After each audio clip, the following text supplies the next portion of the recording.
Hello guys, this is your friend and we are back with a new fanfic. And if you enjoy the fanfic then please press the like button and subscribe to my channel for more fanfic like this. And now let's start the fanfic. What if Naruto became the legendary Super Saiyan after witnessing Hinata's death? Strong Naruto, Harem, Zeno and Gods React. Chapter 1. Naruto Uzumaki was pinned down to the ground with black rods through his hands and in his back and legs. Naruto came back to see his home destroyed by the Akatsuki leader Pain. Naruto had the advantage against Pain, but the Rinnegan was too much for him to handle. Pain about to captured him, but Hinata Hyuga stepped in to help Naruto. Even though he screamed for her to leave, she refused and battled Pain, but she was not matched. Pain had a black rod and looked at Naruto. "Now you shall witness true pain," he declared. Hinata slowly opened her eyes and looked at Naruto. She spoke. "Naruto-kun, I love you." Naruto was shocked at what he heard. He saw Pain bringing up the black rod. "No, Pain, don't do it," he pleaded, but it was deaf to Pain as he stabbed the rod down through Hinata and blood flew through the air. Naruto's eyes widened at what he had just witnessed. Hinata, the girl that put her life on the line for him, the girl that said she loved him, the one person who truly loved him, killed right before his eyes. Mindscape. The Kyuubi had a giant grin and started to release his chakra. Now it was the perfect time for his chance to. He was cut off as a bright white energy started to push the demon's chakra back. This both made the Kyuubi shocked and angry, shocked that the boy was possessing some kind of power he never has felt, and angry that he couldn't do anything about it as his chakra was keep pushing back. Kyuubi had sat back and watched to see how this plays out. Outside world. AMV Birth of a God short version. Naruto started to grit his teeth in anger. "Pain, you heartless bastard," he snarled, but Pain showed no regret and Naruto started to feel a rage that he has never felt rising. The sky was being covered by gray clouds and blue lighting started to struck around. Little pebbles around him started to slowly float and the rods were pushed out of his body and legs, making him stand up, still feeling the rage that was still building up inside, and clenched his fist. Pain's eyebrows narrowed. Was this the power of the Kyuubi? Chunks of the ground started to creak and break. Small rocks started to float around him. "You will pay," Naruto growled. Lighting still struck around as his body shook with rage. His hair started to flash from blonde to white and so did his eyes, from blue to silver. Clenching his fist harder, remembering the memories with Hinata and his promise to her, his hair started to flash again. Gritting his teeth hard, a white flash of lighting struck behind him and he shouted as a white energy exploded into light. Pain had to close his eyes due to the strong energy. Once it died down, his eyes slightly widened in shock at the Jinchuriki's transformation.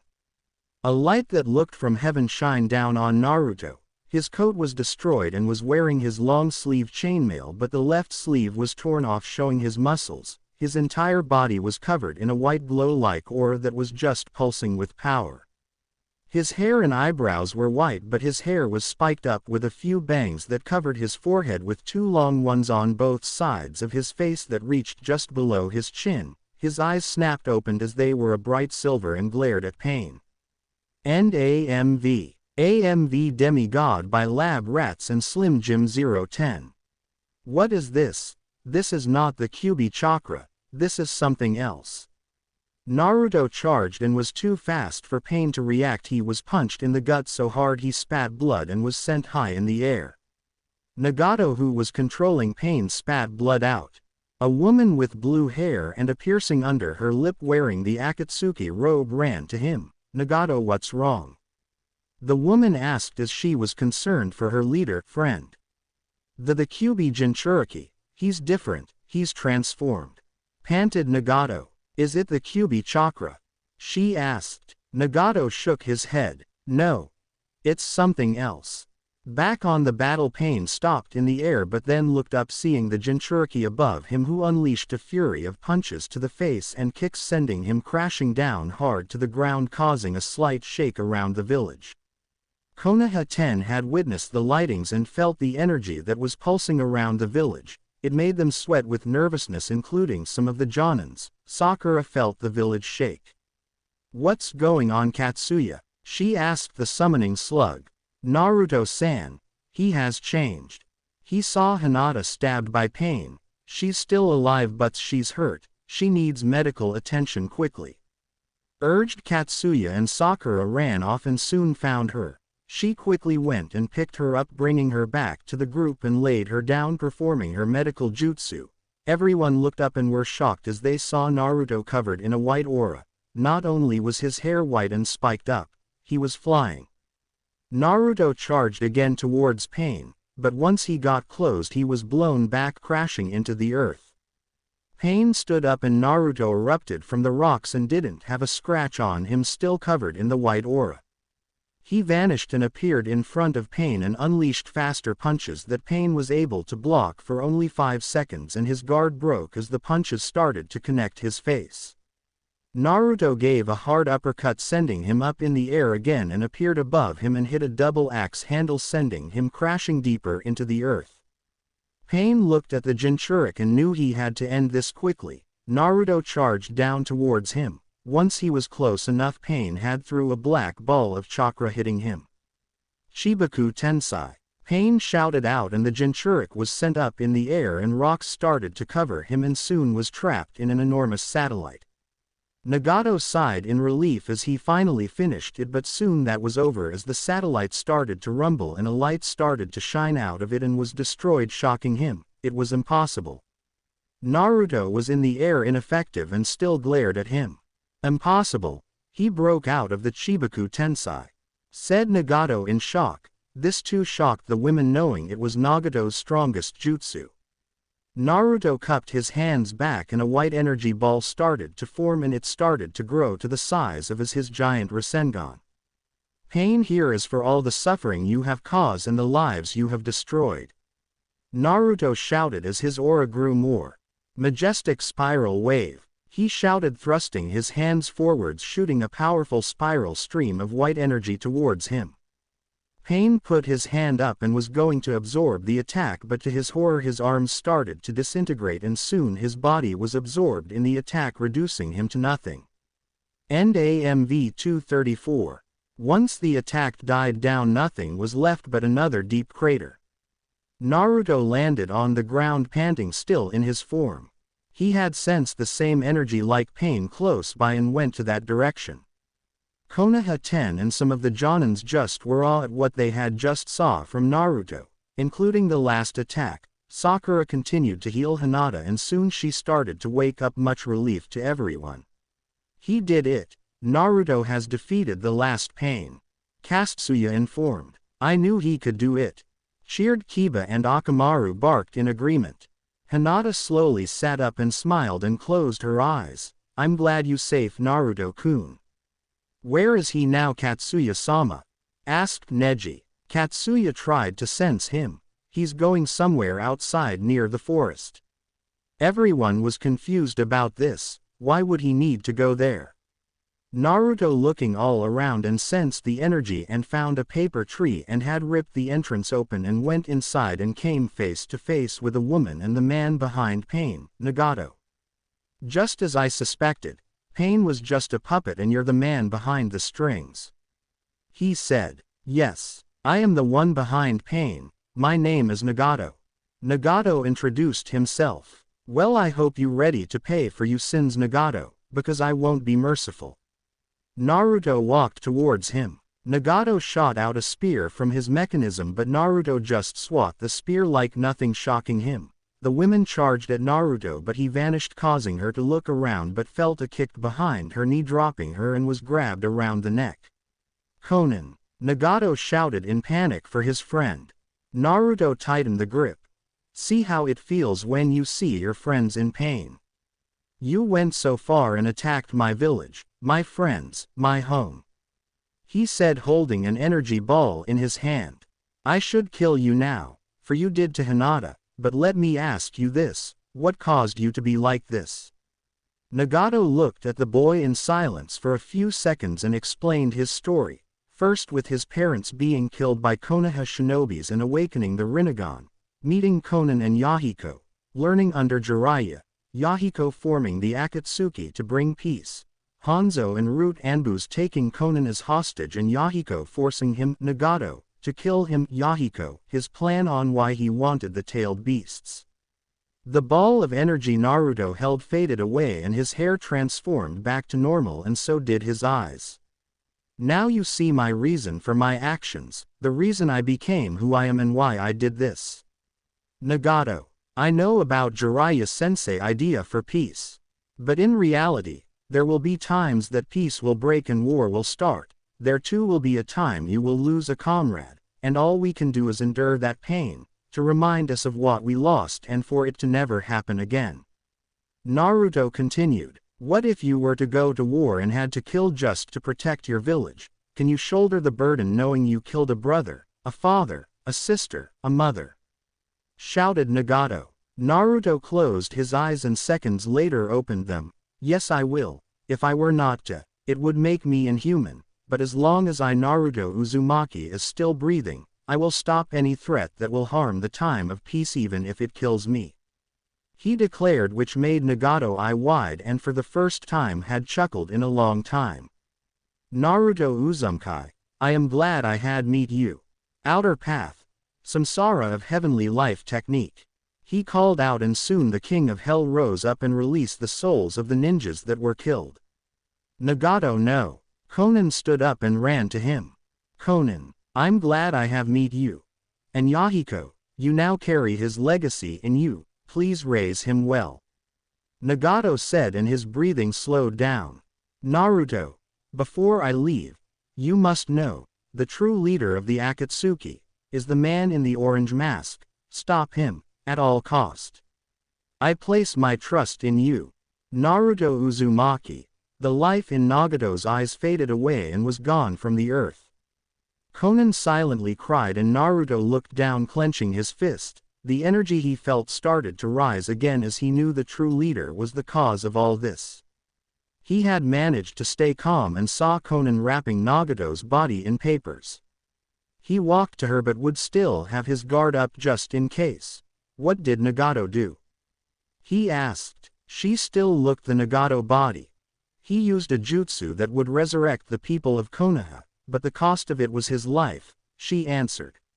What will you do now? He asked. I will bury Nagato. Now that the Akatsuki is over. She said. Why don't you stay in Konoha? I'm sure I can talk to Ba-chan in letting you stay. Besides, I can't let you alone roaming around, now that you're carrying a baby. He said. Konan looked down debating if she should go or not.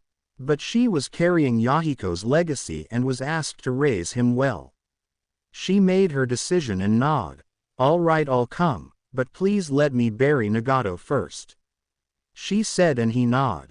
Palace of Grand Zeno. 2 of the 12 god of destruction were standing up and sweating bullets with nervousness as they were in front of an alien boy who sat on a throne. He was very short and small, with a rather large oval-shaped head. He primarily has sky blue skin, except for 2 sections from his ears to the middle of each eye on both sides of his head, which are purple. He has small round eyes, and small rounded gray ears. His main attire is a magenta and yellow-lined coat, with yellow pants and magenta shoes. He wears a black and white shirt underneath, with the kanji for all. This was Zeno-sama, king of the 12 universe. The 2 gods of destructive were purple cats, but one was skinny while the other was chubby. They had the same attire, but the skinny one wore blue and the other wore red. Beerus, god of destruction of universe 7. Champa, god of destruction of universe 6. Besides them were their angels. One besides Beerus was a man with a long blue scepter with a gem that floats above it in his right hand. Around his neck is a large light blue ring. His attire consists of a maroon robe, a black cuirass with the same white and orange diamond decorations as Beerus, and a blue sash. He also wears black high-heeled shoes with white spats. This was Whis, Beerus's attendant and angel of Universe 7. The other angel beside Champa was tall woman with pale blue skin, violet eyes, and long white hair, similar to Whis, although she wears it in a high ponytail. She carries a long red scepter with a gem that floats above it in her right hand. Around her neck is a large light blue ring. Her attire consists of green robes, a black cuirass with the same white and orange circle decorations as Champa, and a red sash. She also wears white high-heeled shoes with black soles. This was Vados, the older sister of Whis, Champa's attendant and angel of Universe 6. Besides Zeno was a short male angel with blue-colored skin and white-colored slicked back hair and thin hook-curved eyebrows. Above his head he possesses a blue-colored halo that autonomously floats above him. His apparel consists of a dark blue long-sleeved shirt with baggy shoulder pads that runs beneath his red-colored belt with the kanji symbol for great. The shirt is complemented by a matching color pair of baggy pants and white boots that run beneath his shins. This was the Grand Minister, father of Whis, Vados and advisor of Zeno-sama. Welcome friends and thank you all for coming. Zeno-sama has made a recent discovery deep between the North and South Galaxy, said the Grand Minister. This had surprised the gods and angels. Shouldn't the Kais have informed of this earlier Grand Minister? Asked Whis. The Great Minister nodded. Hi, but the energy Zeno-sama felt came out of nowhere. As I was informed I traced the source back. To our surprise it came from a place we have not heard from in centuries, Universe 0 inches said the Grand Minister. The angels were surprised while the two gods were confused never hearing a Universe 0. But Grand Minister, didn't both of those race perished? Vados asked. The minister nodded. Hi, but it seems one has survived, a majestic Saiyan. The answer shocked the two destroyers as they never heard another universe except theirs with their own Saiyans or even a majestic Saiyan. We follow the energy further leading us to a place called the Element Nations which are ruled by ninjas or as they called themselves shinobis. Just as the other universes they possess energy which is somewhat similar like ki but they call it chakra. A village by the name of Konohagakure was under attack by a man named Pain claiming to be a god. A young teen boy by the name Naruto Uzumaki fought against him. To our surprise he managed to push Pain back but the power the man possessed was too much for the boy. The Grand Minister showed the battle on a globe and everyone watched. Beerus was watching this with interest and to Vados' surprise so was Champa. It then showed Naruto who witnessed a girl's death by the enemy and started to transform into a Saiyan but instead of a gold hair color, teal color eyes and gold aura, he had white hair, silver color eyes and a white aura. The destroyers were impressed at the power. Whis was now interested in the boy and Vados had a slight blush at his appearance. They then saw the boy manhandling the man and had witnessed the spiral energy beam he shot at the enemy that finished him and ended. The Grand Minister spoke. Now I know the both of you have questions about this and I shall explain. Years ago, in Universe 0 there were two Saiyan races, the regular Saiyans and the majestic Saiyans. The Majestics were the strongest of all Saiyans and lived on their own planet Sadala but the regular Saiyans had conflict with them since they were jealous of their power and war broke out between the two that ended both of them. Zeno-sama plan was to have a Majestic become a god of destruction but because of the war Zeno-sama had changed his mind no longer interested in Universe 0. The Grand Minister finished explaining. Zeno-sama spoke. He is strong and I have decided to dub him as God of Destruction of Universe 0. This surprised the gods and their angels. The Great Minister nodded. High Zeno-sama wishes for the boy to be a god of destruction, but he lacks the knowledge of it. This is why Zeno-sama is giving both of you an opportunity to train this boy since you both have Saiyans of your own, but only one of you will be chosen.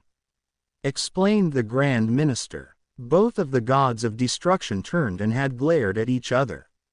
Now then, the two gods stood up and turned attention to the Grand Minister. Champa-san, why do you think you should train the boy to be god of destruction? Asked the minister. Champa stepped forward with a serious look and bowed. Grand Minister, after watching the boy's power, I have no doubt I would be the perfect candidate for him.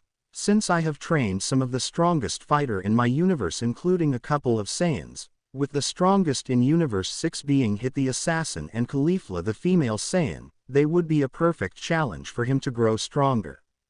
The Grand Minister nodded and looked at Beerus. Beerus-san, why do you think you should train the boy to be God of Destruction? Beerus stepped forward and bowed. Grand Minister, the boy is no doubt powerful.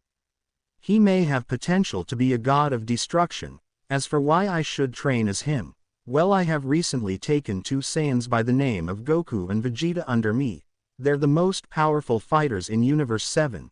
They both have achieved a form beyond Super Saiyan called Super Saiyan Blue which can give a God of Destruction a challenge, and Goku has another form known as Super Saiyan God which can push me back for a few minutes. With their help they can push the boy further into new limits. The Grand Minister nodded and looked Zeno-sama who was pondering as both gods made good reasons but had made a decision. Zeno spoke. You both have made excellent reasons, but only one can be chosen. Therefore, the one that will be chosen is. Both Beerus and Champa gulped and sweated bullets while the angels looked calm but were curious of who Zeno-sama will choose. Zeno gave a small smile. Beerus.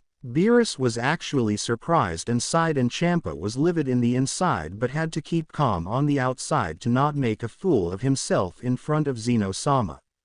I hope you don't make me regret my decision. Zeno said in a solemn tone with no smile, which made Beerus sweating bullets. He bowed deep. I won't let you down Zeno-sama, you have my word. He said with slight nervousness. The Grand Minister excused everyone. While Beerus was walking with Whis he spoke. Whis, why is it that I never been informed of a majestic Saiyan? Beerus slightly annoyed. To be fair Beerus-sama you never had asked me, and as the Grand Minister said we had thought they had died off long ago in the war. Whis said which was indeed true. Beerus just grunts annoyed but still, this was a chance for him to train another Saiyan. If indeed this majestic Saiyan is strong and studied under him then the boy will give Vegeta and Goku a challenge which would help them grow stronger, once the boy becomes a destroyer and if Goku can keep up. Beerus may finally have a challenge he has been waiting for. How long will it take to get there Whis at lightspeed? Beerus asked. Whis looked at the gem on his scepter. Exactly 5 minutes and 42 seconds Beerus-sama. He informed. Beerus smiled. Good. I hate long rides, please take us there Whis. Whis bowed. As you wish Beerus-sama. He tapped his scepter on the ground and they glowed white and vanished. Konohagakure. It had been 2 days since the attack and the people of Konoha started to rebuilding homes, shops and other places. Naruto Uzumaki, or as people call him now the savior of Konohagakure, was walking down the streets checking places out. He had been greeted by many thanks from the adults and flirts from many teen female citizens including some older ones. Kids would approach him and praise him saying they want to be strong just like him. He smiled and told them to always work hard and never give up no matter what. Today though he looked different. He noticed this morning his hair had grew a little longer back and his muscles grew, not too much like a muscle head but enough for strength. He was wearing different clothes. He had his headband around his forehead as usual. He wore a sleeveless orange tunic and underneath was a long-sleeved black shirt with his necklace, cargo orange pants, black shinobi sandals. He had arrived at the memorial stone and knelt down and saw his sensei's name, Jiraiya the Toad Sage.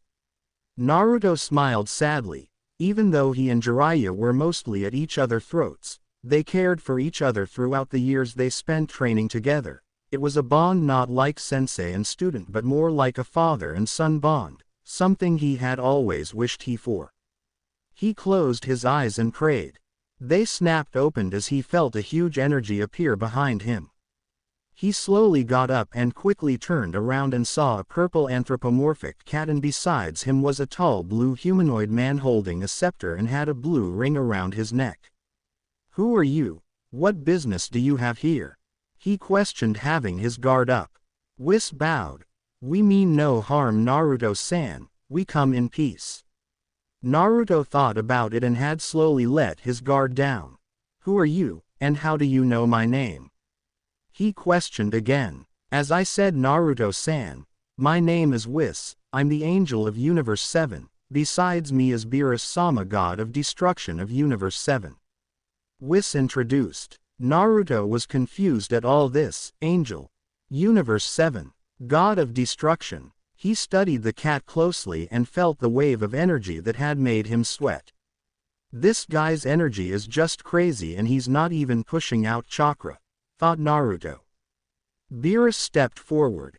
As Whis said, I am the god of destruction, or just call me a destroyer for short. The reason we're here because it involves you, said the destroyer and looked at Whis and nod. Whis tapped his scepter down as everything froze, which Naruto awe at. Whis begun to explain to him about the 12 universes, the 12 gods of destruction, the Majestics and regular Saiyans war. Naruto jaw dropped at every single details, the 12 universes, the destroyers, Universe 0 and the Saiyans. It was a gut punch to Naruto to know he was not human but an alien race. He started to shake but clenched his fist, taking a deep breath, calming down. Zeno-sama, who was the king of 12 universes, was interested in your abilities and had declared you to be god of destruction, Whis said, which shocked Naruto completely. But the Grand Minister thinks you lack knowledge to be a destroyer, and with Zeno-sama's approval has assigned Beerus-sama along with me to train you to become one. Naruto couldn't believe it.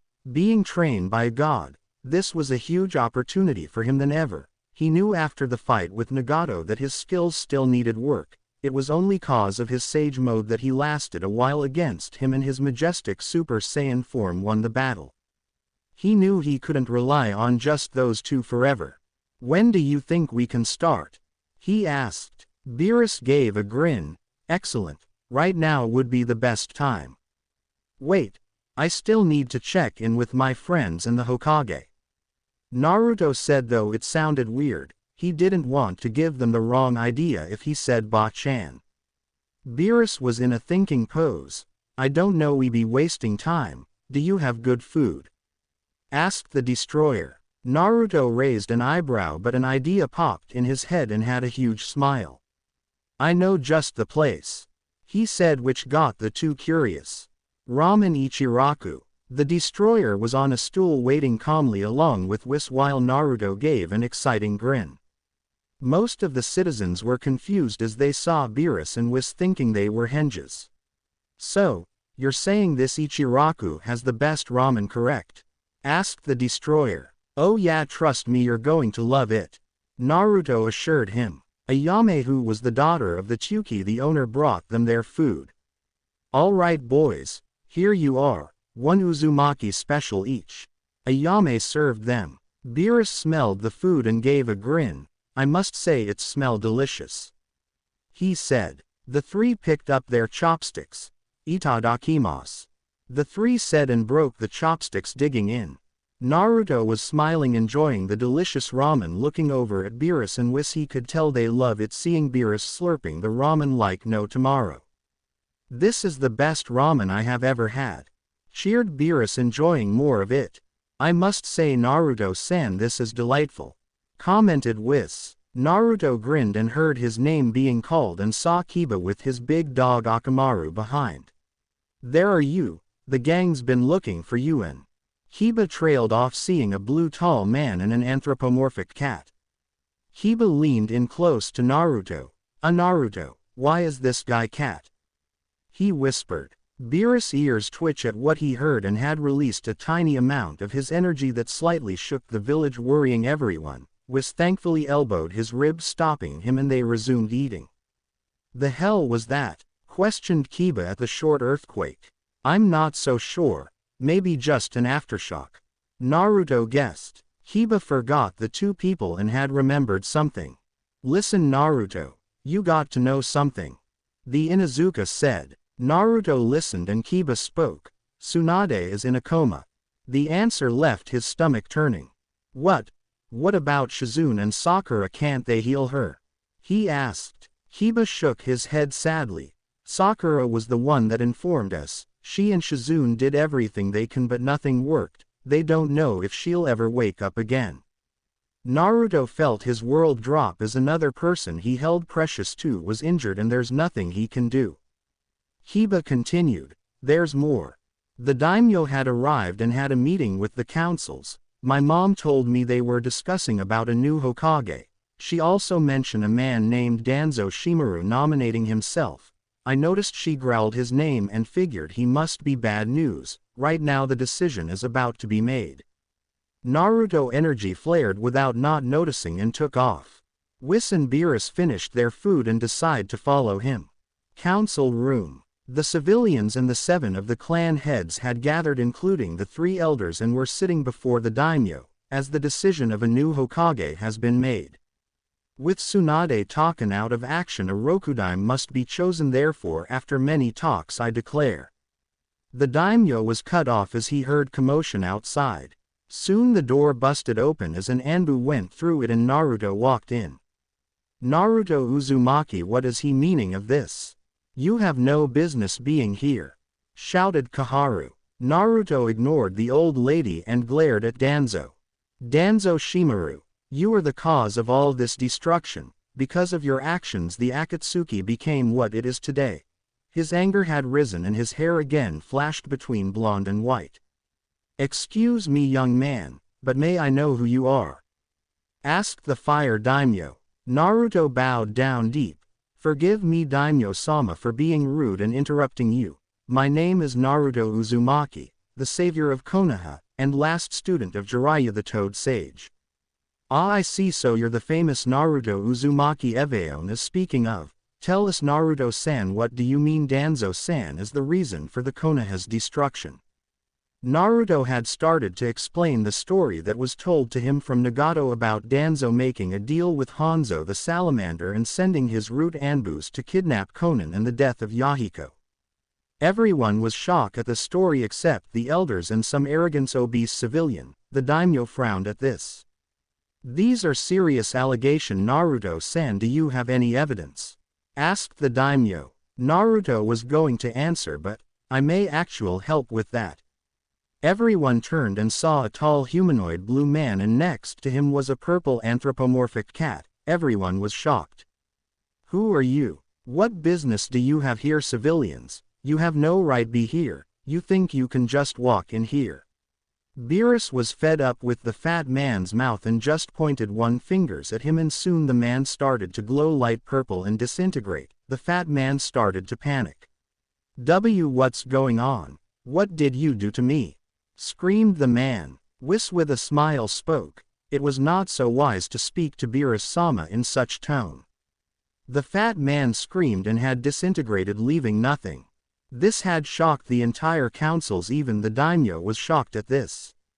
Whis bowed. I'm sorry of what you saw. Allow me to explain. My name is Whis, I'm an angel and attendant of Beerus-sama, and of course besides me is Beerus-sama, god of destruction.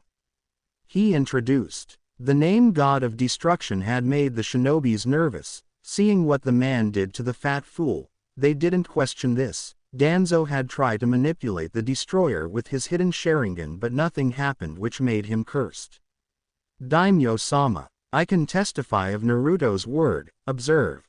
Whis said and projected the image from his scepter orb. Soon a video showed Danzo having a meeting with Hanzo and making some deal. The root Anbus kidnapping Konan, Yahiko's death and Nagato's rage. The video ended and now all the shinobis were PO at the one-eye bastard and were glaring at him. The daimyo narrowed his eyes and looked the Danzo. Danzo Shimaru, do you have anything to say? Questioned the daimyo. Danzo tried to come up with an excuse but nothing could have some to mind. This wasn't supposed to happen. I see. I shall change my decision on making you Hokage, Shimaru-san. The daimyo said in a cold voice, making Danzo flinch. But daimyo, who will be Hokage then?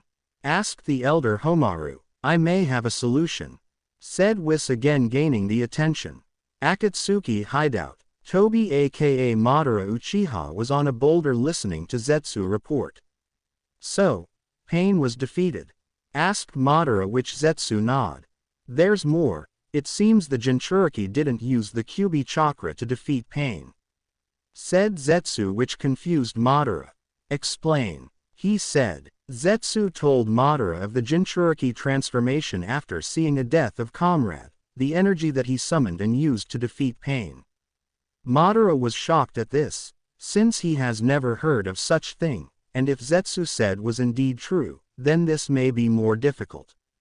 And the Hokage? Questioned Madara. They still determining who it's going to be.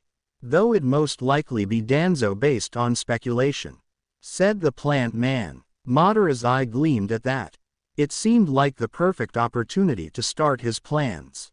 Konan is not coming back. We need another pawn to sync with the Gedo Mazo.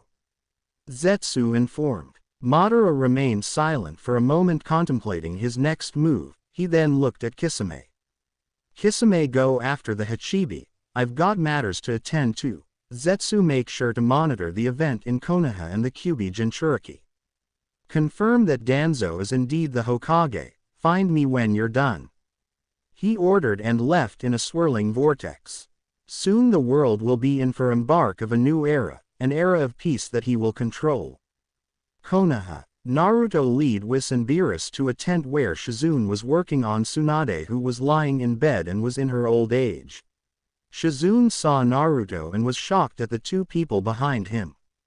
Shizune. Don't worry, this is Whis. He's going to heal the Hokage. Naruto assured. Whis walked forward holding his scepter over Tsunade and concentrated as a green light glowed around her, and soon she started to return to her young form. Tsunade groaned and had opened her eyes, and seeing Shizune, Naruto, a blue-skinned tall man, and a cat. Okay, this has to be a dream. She started to sit up and Shizune cried holding her. Naruto smiled at this and looked at the angel and bowed. Thank you.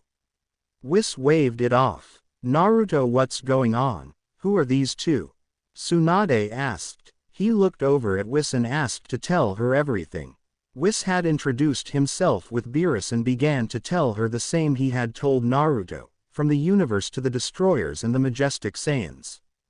Tsunade was just same reaction as Naruto. She knew Minato and Kushina were his parents but an alien race. Well, she figured Minato was different since he was strong and fast than any other shinobis she's ever known. Hell, she remembers the time she made a bet with him at arm wrestling and well, let's just say she lost lots of money. Tsunade was considered to be the strongest shinobi behind the Raikage and she couldn't believe she had lost. And with the king's permission, Beerus-sama will train Naruto-san to be a god of destruction for Universe Zero. Tsunade jaw dropped at this and so did her apprentice. Shizune, please tell me you have sake, she said. Shizune spoke still in shock. Hi. Good, pour me a drink. Tsunade had a feeling a headache was going to come. Normally Shizune would go against this, but she could use a drink for herself too and served a cup. If you don't mind, I'll take a drink too, said Beerus. Shizune looked at Tsunade, who shrugged, allowing it. Beerus was handed the drink and saw Tsunade drank it like nothing. Beerus smells it and drank, which made him cough. Too strong, grinned Tsunade. Whis giggled. Once Beerus was all right, he cleared his throat. Anyways, moving on. I will be teaching the boy how to control his newfound power and the way of the destroyer. Naruto stepped in. Hokage-sama, he said, which shocked her. There's more you should know.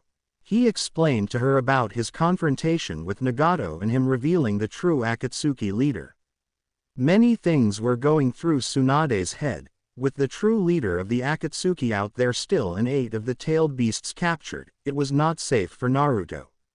I want to go, she heard from Naruto and looked at him in surprise. Naruto explained, this is a huge opportunity for me to get stronger. If I can learn how to control my new powers, I can finish the Akatsuki for good, then I can try to find Sasuke. He looked down. Whis and Beerus glanced at each other. Tsunade looked at her surrogate son. She sighed and closed her eyes. All right then. I'll let you go. He looked up and had thought it would take more convincing. Before you go, I need to speak to the both of you. Naruto, find your friends and tell them I'm sending you on a secret training mission. No questions asked, she ordered. He left the tent. Once alone she spoke. What is the responsibility a destroyer has? She asked. Destroyers' responsibility is to watch over their universe. Any threats and races that puts their universe in danger, the destroyer will eliminate them even if he or she must destroy a planet to do so, explained Whis. Tsunade's eyes widen at this. Yes, it does seem ruthless, but think of it as shinobis have done the same for many years, am I not wrong? Whis stated the facts. Tsunade didn't even argue and sighed, knowing it was all true. Every village is always paranoid of power. Like Kumo and Iwa were when they destroyed the Uzumaki clan, fearing their power of Fuinjutsu. Was she making the right decision to let Naruto go? Naruto-san has potential to be a god of destruction, one that I think this universe might need.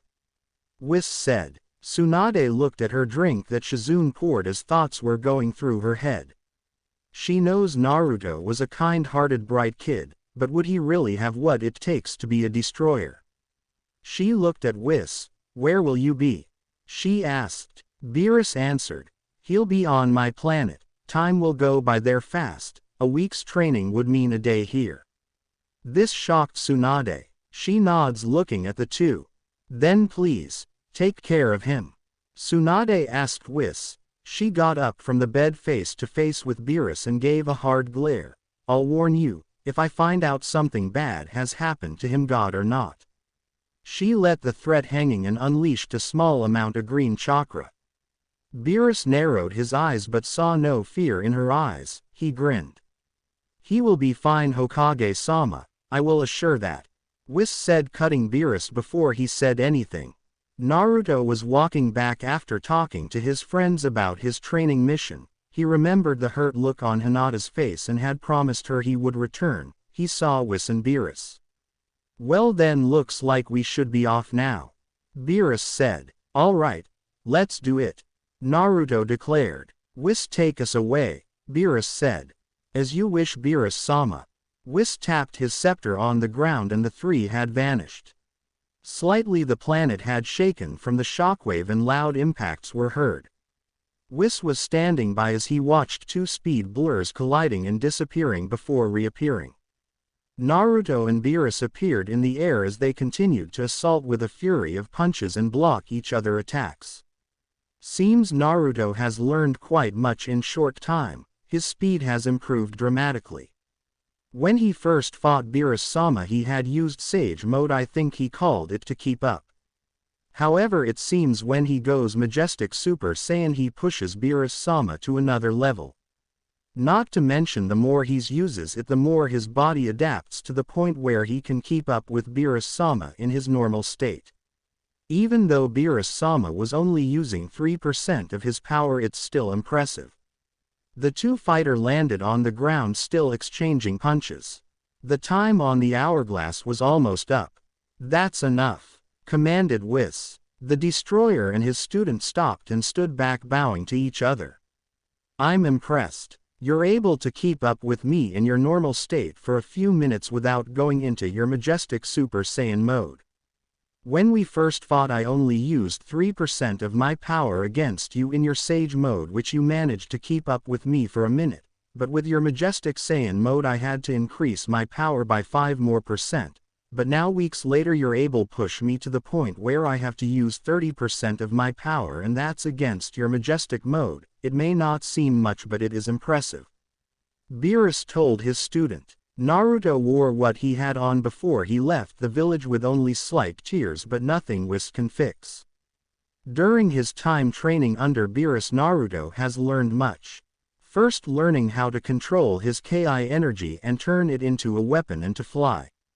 He then learned how to control his Majestic Super Saiyan mode. His taijutsu wasn't that impressive at first, but with Beerus' help he was taught destroyer martial arts. He had been wearing black weight wristbands, each weighing 5 tons. His black boots were also 5 tons. He had been wearing them for weeks. Once he gets used to them, Whis will increases the weights. Naruto's stomach was rumbling as it was close to eating time. Being a Saiyan, he had to consume a lot more food. Luckily Whis brought back a dozen of ramens from Ichiraku for him and Beerus, who took a liking to it very much. Beerus and Whis were sitting criss-cross with big cups of ramen in front of them. They waited for the hourglass time to end.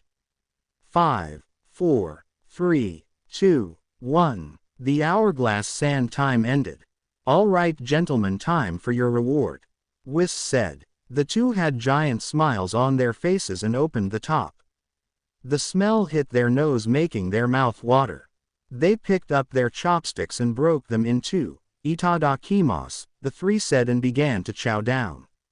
Naruto was enjoying his ramen as he just ate away. Beerus was just taking long slurps of the noodles. He swallowed his food. "Thanks for bringing back some ramen from Ichiraku, Whis." Naruto appreciated the angel. "Oh, no problem Naruto, at least someone appreciates it," Whis said as he gave a small glare to Beerus, who swallowed his noodles and heard the comment. "Thank you Whis for bringing me some ramen." "Happy," Beerus said, a little annoyed. Whis gave a smirk. "So, how strong are these Saiyans, Goku and Vegeta?" Naruto asked, slurping his noodles. Ever since Beerus told him of Universe 7 Saiyans that had been on his mind for a while. Whis spoke as he projected the image from his scepter gem, showing a short man with tall spiky hair wearing blue spandex with a chest armor. "Well, first there's Vegeta, who was the prince of planet Vegeta due to his father being king of the planet before it was destroyed. He had worked under an alien overlord named Frieza, where him and his partner, another Saiyan named Nappa, had went to Earth to destroy it, but Goku had stopped them." He continued as Naruto silently watched at the image of Vegeta fighting Goku, but eventually defeated. Since then a rivalry was born between the two. Vegeta at first didn't accept that Goku was stronger than him because of his pride, but that changed when Goku had faced his toughest opponent, Majin Buu. Naruto saw Goku, who had looked completely different with long spiky gold hair, facing a pink monster. Vegeta has always trained in any way to surpass Goku. It was amazing since he was able to hold himself against Beerus-sama and landed a few blows where Goku couldn't when he first fought against him. Naruto was impressed. He knew this guy sounded just like Sasuke due to their pride, but he sounded strong. Plus, being able to land a few blows to a destroyer, that was something. He then saw an image of a man with a goofy grin and spiky black hair. He wore an orange traditional and loose gi that was secured together with a blue obi tied in a knot at the left of his waist. He also wore blue wristbands that cover nearly his entire forearms and blue boots that clasp together on the front of his shins. Goku, on the other hand, was sent to Earth before planet Vegeta's destruction. He was found by an old man named Gohan. As the years passed growing up, Goku had faced many powerful foes. Becoming an adult, he had learned of his Saiyan heritage from his brother Raditz, who was working under to destroy Earth. In the end, Goku and a former enemy of his won the fight, but it cost his life. The image showed Goku holding Raditz and a green alien blasting a yellow energy beam right through both men's stomach. But even in death he was able to be trained by the one person that he could help him prepare to face Vegeta and his partner. Said Whis. "Who?" asked Naruto. "The Northern Kai." With only learning a little, it was enough for Goku to defeat Vegeta and Nappa. Said Whis, and continued. Goku, along with his son Gohan and friend Krillin, were on a mission to retrieve the Namekian Dragon Balls. I'm sure you remembered them after our lesson. Whis said. Naruto nodded as he remembered talking to Whis and learning about the other planets, life forms and other universes, including the Dragon Balls. Boy, he wouldn't mind wishing a lifetime supply of ramen. Whis continued. But unknown to them there was another person who was searching the Dragon Balls, Frieza. During the battle between the two, Frieza was able to survive one of Goku's powerful technique, the Spirit Bomb. Naruto saw the image of Frieza, and just by looking at him he may not seem much, but he had a feeling he was no pushover as he fought Goku, but was awe at the Spirit Bomb Goku had thrown at him. Frieza had then killed Goku's best friend Krillin, which triggered a deep rage emotion inside Goku, causing him to transform into a Super Saiyan. Whis finished. Naruto saw Goku in a fit of rage after witnessing the death of his best friend. He had transformed into a Super Saiyan. Naruto would have asked more, but the image had changed, showing his old comrade Sasuke battling his sensei Kakashi. What the hell? Whis-sensei, what's going on? Naruto asked as he watched the battle. It seems Tsunade-sama was invited to a meeting with the other leaders, but your former friend Sasuke Uchiha attacked everyone in the meeting for unknown reasons. Whis explained. Naruto's eyes were big. What the hell was Sasuke thinking doing? Does he realize doing this would consider him an international criminal? He thought he was smart, but this is the stupidest thing he's done. Naruto looked at Beerus. Sensei, please let me go back. I know it's against the rules, but... All right, said Beerus. Naruto was surprised at his sensei's answer so simply, but he wasn't going to argue. Whis, take us to the battle, please. Beerus said and spit the please part out. As you wish, Beerus-sama. Whis bowed and had tapped his staff as the three glowed and disappeared. At the battle scene, Sakura was getting ready to stab Sasuke from behind but stopped as memories of Team 7 came to her head. Sasuke turned around and grabbed her by the throat and took the kunai from her hand. Kakashi rushed trying to save her but was too far. Sasuke drew the kunai back. Don't do it, Sasuke. Kakashi pleaded as he tried to pick up speed. Sasuke had then went for a slash. Everything was just in slow motion, but as the kunai came close, Sasuke was stopped by a grip on his arm. He turned to look who it was, and to his slight shock it was his former comrade, the one he would vow one day to kill, Naruto Uzumaki. But something was different about him. It was not the clothes but something else. Naruto left palm thrust Sasuke in the chest, sending him back skidding across the water, crashing in the earth wall. Sasuke fell down on one knee coughing blood but looked up and glared at him. Beerus and Whis were floating above watching. Sakura looked in shock as she saw Naruto and what he just did.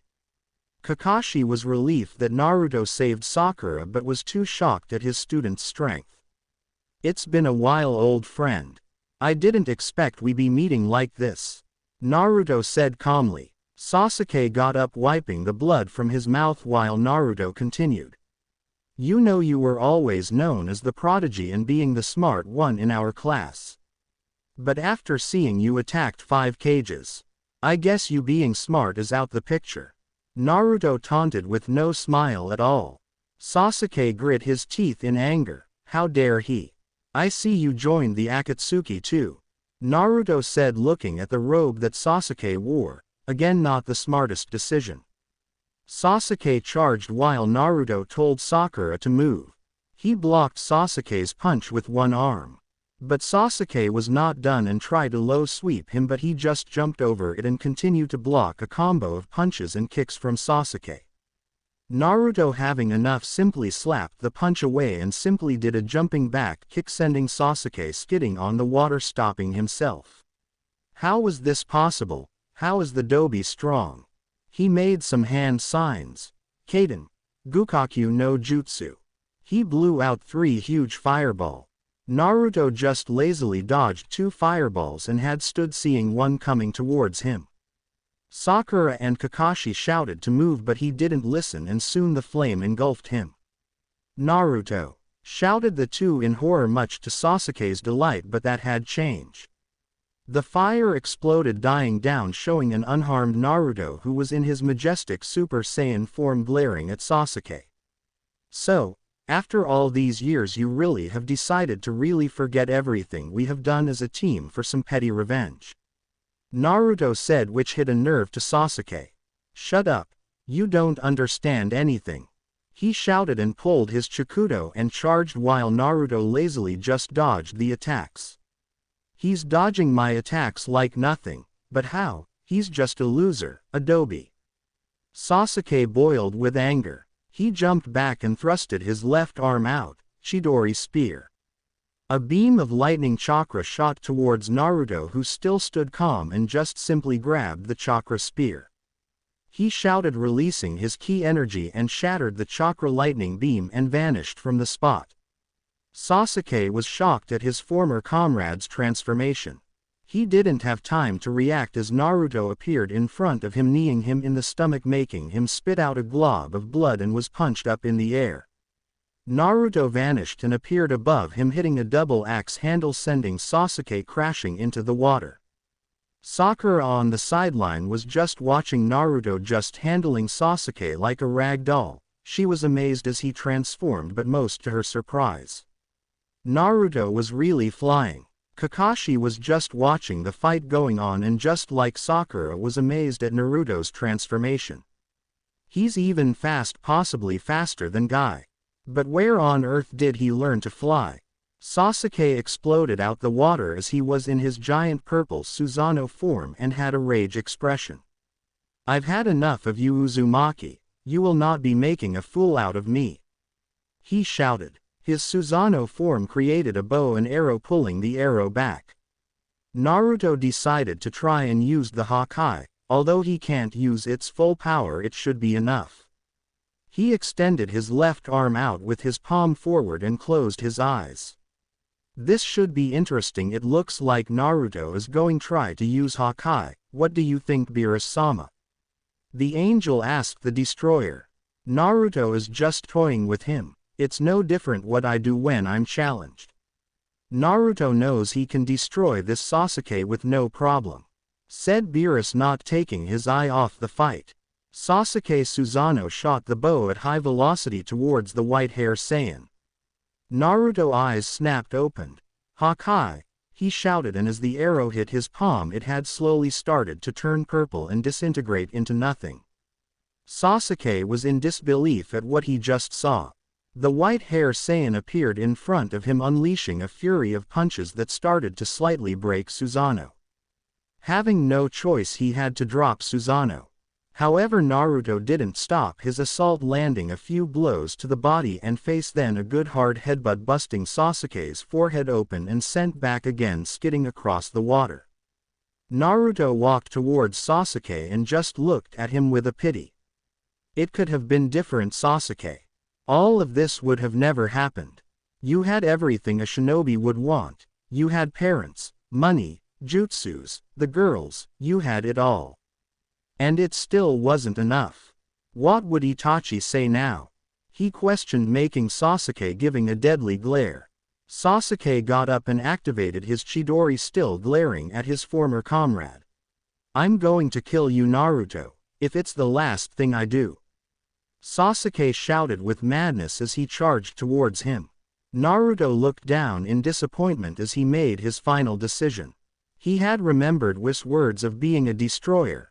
Any threat that dangers the universe must be dealt with. He had planned on taking the masked man, but after learning that Sasuke is helping him, he's part that puts the universe at risk.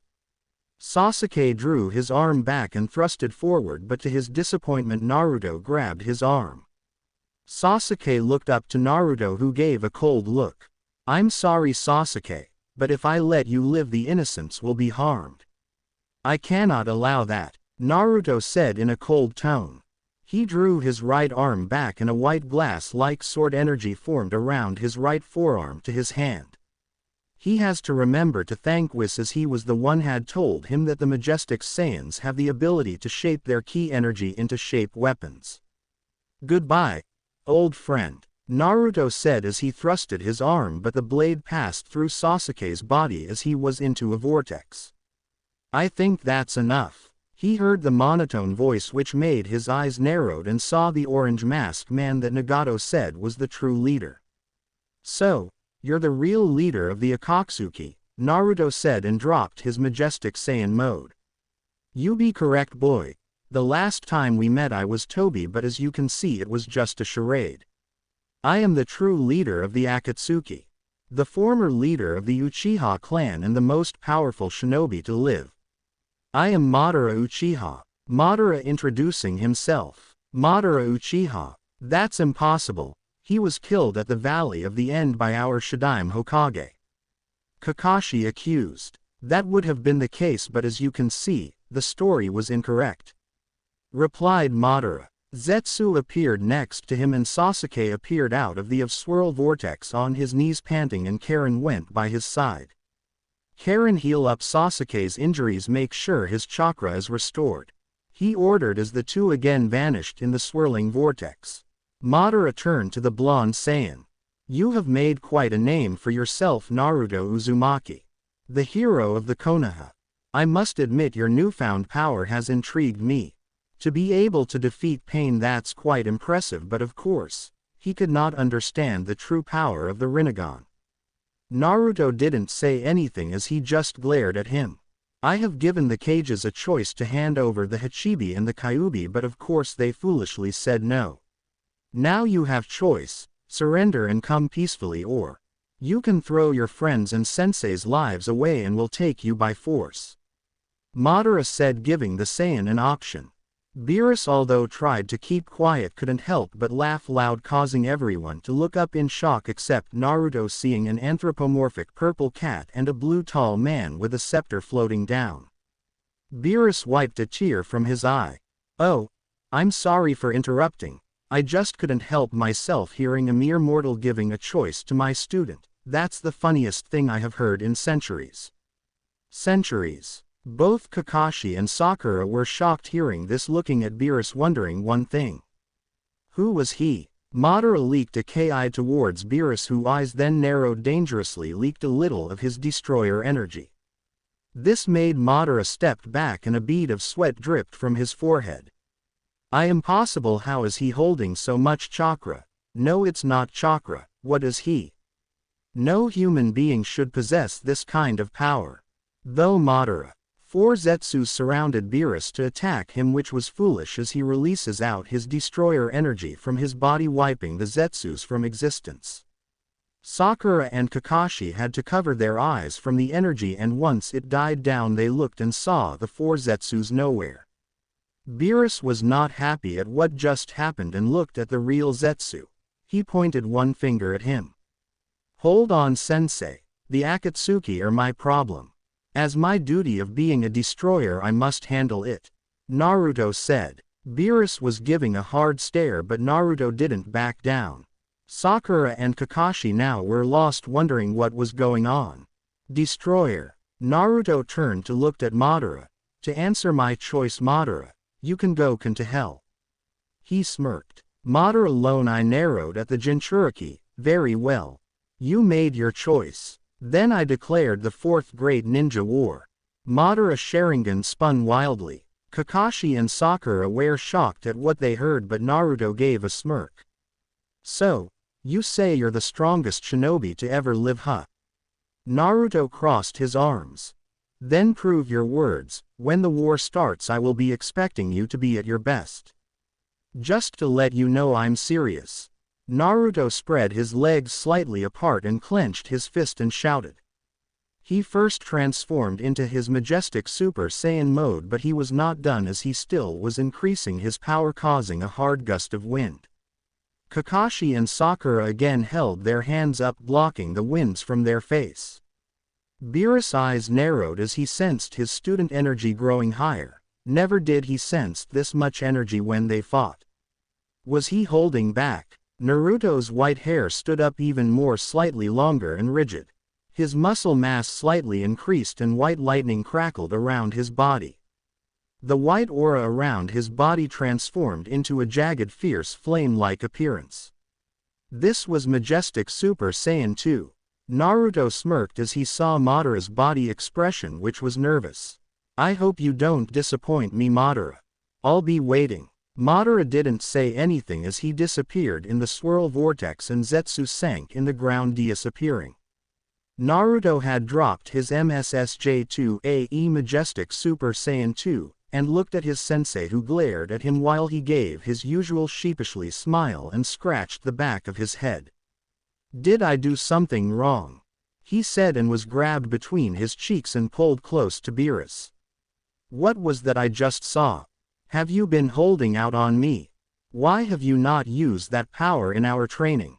Beerus demanded answers. Naruto was sweating never seeing his sensei this mad, but luckily Whis came through. "Oh, come now Beerus-sama. I have known Naruto transformation for quite some time," spoke Whis, making Beerus let go, snapping his head at the angel. "Whis, why did you not tell me?" Beerus shouted comically. "To be fair Beerus-sama, Naruto asked me to keep it a secret until the right time and I swore that I would," pointed out Whis. Beerus couldn't say anything else but grumble under his breath and looked back to his student. "When we get back Whis will be doubling your weight," said Beerus with a grin as he saw the horror look on his student's face. "Think of it as punishment." Whis saw his scepter gem blinking and answered it, seeing a projected image of Goku with Vegeta. "Hey Whis," greeted Goku with his goofy smile. "Goku, what a surprise. What can I do for you?" Whis asked. "I was just wondering if Beerus-sama was busy at the moment. I can use some training and so can Vegeta." Goku pointing his thumb over Vegeta, who elbowed him. "Shut up Kakarot, I can speak for myself," Vegeta scolded. Whis saw Beerus talking to a silver-hair masked shinobi and Naruto talking to a pink-haired teen girl. "As a matter of fact he is at the moment with his apprentice," Whis answered. This had surprised the both, shouting, "What? Hold on, what do you mean apprentice? Can we meet him?" asked Goku. Vegeta didn't say it but was too curious of this apprentice. "Well, you're both lucky because I was about to suggest Beerus-sama to bring the both of you to meet him," Whis said. "Awesome. I bet he's really strong to be Beerus-sama apprentice," Goku commented and was excited. Whis heard his name being called and saw Beerus approaching him. "I must be going, but we will visit shortly. Oh, and if you don't mind, could you kindly ask Bulma if she has more of that delicious ice cream sundae?" he asked. "You got Whis, we'll see you soon." The connection cut and the angel walked over to Beerus. "Something happened Whis?" asked Beerus. "No my lord, I just received a call from Goku along with Vegeta requesting for some training," the angel told Beerus. "Really now?" said Beerus as he looked at his apprentice talking to the two shinobis. "Perfect timing," grinned Beerus. "Whis, how far will it take to get to Universe 7 from here?" asked the destroyer. "About 3 hours 20 minutes and 10 seconds my lord," Whis said. "Exactly." Beerus little annoyed that it would be a long trip, but nevertheless. "Naruto," Beerus called his student who came. "I'm going to be gone for a couple of days to Universe 7, so you better enjoy the days you have." Naruto was a little surprised at this, but at least he'll get to see his friends for a couple days. Beerus stood by Whis' side, who tapped the water with his scepter, making them glow and vanishing. "With the 5 cages, I still don't trust you Tsunade. This happens to be the second time an Uchiha no less going rogue from your village," said a huge man with muscles, dark skin and having slick blonde hair. The Yondaime Raikage. Tsunade eyes narrowed at the muscle head, but before she could say anything. "You're a fool to think that," said a voice. The cages and Mifune turned towards the voice and saw a person who exactly looked like the Yondaime, shocking them, but one person exploded. "Namikaze Tem," shouted an old short man. "Onoki the Sandame Tsuchikage." Naruto. Tsunade surprised to see him. "Oh, my, such a handsome young man," thought a beautiful woman in a blue dress, long red hair with a bang covering her right eye. "Mei Terumi the Godime Mizukage." Naruto raised an eyebrow at this. Why would this old geezer think he was the Yondaime Hokage? "No, you old geezer, my name is Naruto Uzumaki. I'm a Konoha shinobi and the one that defeated Pain." "That's impossible. My man had died fighting this Pain person. How can a mere kid like you defeated him?" shouted A. Tsunade was furious at the Raikage's accusation. "If you don't believe me, then prove it," Naruto taunted. "If you can lay one punch on me under 1 minute, then I'll admit I never defeated Pain, but if you lose, I want an apology, but not to me, to her," he said, pointing at Tsunade. Tsunade was surprised at the statement, but then shouted at him to not be an idiot. The Raikage was in no mood after the fiasco with the Uchiha and his brother missing still. He had already vanished with his lightning release armor on and was in front of Naruto drawing his arm back to punch him, but he just moved his head lazily dodging the fast punch. "Is that really all you got?" Naruto said in a bored tone. The Kages were shocked at this, even Tsunade. The Raikage's lightning release armor was the fastest jutsu behind the Yondaime's Hiraishin, and the kid just dodged the attack like nothing. I continued with faster punches that were lightning fast, but again to their surprise Naruto was too almost like a blur dodging the lightning fast punches. "You have gotten stronger, my friend," thought a red spiky hair teen with a red kanji mark for love on his forehead and a big calabash-shaped gourd on his back. "The Godime Kage, Gaara of the Sand." Naruto continued to dodge the attacks, and soon a minute had passed, which means time's up. Naruto simply put his left hand up, grabbing the punch, which the Raikage though was foolish as he would get shocked, but to his surprise the lightning had no effect on him. "A minute has passed, Raikage Dono, looks like I win. Now about that apology." "To hell with your apology," shouted the Raikage and delivered another punch to Naruto. Instead of flying and going through walls, he still stood as he blocked the fist with one hand and just continued to block the punches. Each impact was louder and louder. Soon the Raikage jumped back and was panting while Naruto didn't even break a sweat. AMV disturbed. Stupefy 0 to 405. "My turn." Naruto grinned as he vanished, appearing in front of the eye, and set his hand near the chest and did a 1-inch punch, sending the muscle head flying through the wall. Naruto went to the outside, but before he did he sensed someone behind him preparing to strike, but he vanished in speed as the sword came down. "Nani?" See, surprised at this, Naruto appeared behind him and lightly chopped him in the neck, which knocked the Kumo shinobi out as he dropped. Naruto saw a sword strike coming from above him from the Raikage's second bodyguard Darui, but he just caught the blade with just 2 fingers, shocking the Black Lightning user. Naruto kneed the man in the gut hard, dropping him as he coughed violently. Naruto saw the Raikage still in his lightning armor release flying towards him. He shouted and became a MSSJ, sending I back a little. Tsunade was amazed as she looked at the energy surrounding Naruto. This wasn't chakra, that's for sure, so this was the power of a Majest Super Saiyan that was spoke of. Naruto stepped sideways as he dodged the charging Raikage, but not without giving him a chop to the throat. The Raikage skid but was still on his feet, but coughed hard, feeling as if he got out of an iron choke grip. "I'm still waiting for that apology," said Naruto, and moved his head slightly, dodging the Raikage's punch, which hit the wall, destroying it. Naruto gave a hard headbutt, colliding with eyes, pushing him far back. I straightened up and his lightning release armor intense more as crackle of lighting danced around his body. Naruto impressed at the man's strength, but still nothing he can handle. He got in a battle stance and made a gesture to bring it. I vanished as he charged at Naruto, who too charged as they clashed fist, creating a big shockwave and exchanged punch after punch or blocks. Naruto landed a low, medium and high kick combo followed by a spinning kick, which I blocked but winced, feeling the power of the kicks. Naruto had sped up, unleashing a fury of punches as I blocked them, but was being pushed back to the outside. The Kages and Mifune had followed them. Outside, the weather was snowing as the battle continued on. Naruto stopped attacking and vanished, making I look around, but the Saiyan appeared in front of him, hitting an uppercut, sending him up in the air. He appeared in front of the Raikage and started to punch fast lefts and rights.